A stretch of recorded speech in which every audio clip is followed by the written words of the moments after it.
dari Paltuding menuju Licin itu jalannya sangat menurun ya. Jadi sangat disarankan buat kalian yang kesini kalau turun, jangan sampai mematikan mesin, apalagi tidak memasukkan gigi pada mobil atau kendaraan Anda. Dan itu sangat berbahaya.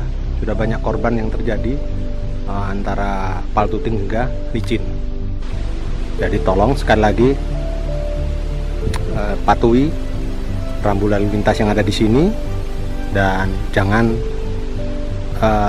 sampai mematikan mesin, karena rem bisa jadi blong sehingga mobil atau kendaraan Anda bisa terbalik atau nyelonong masuk hutan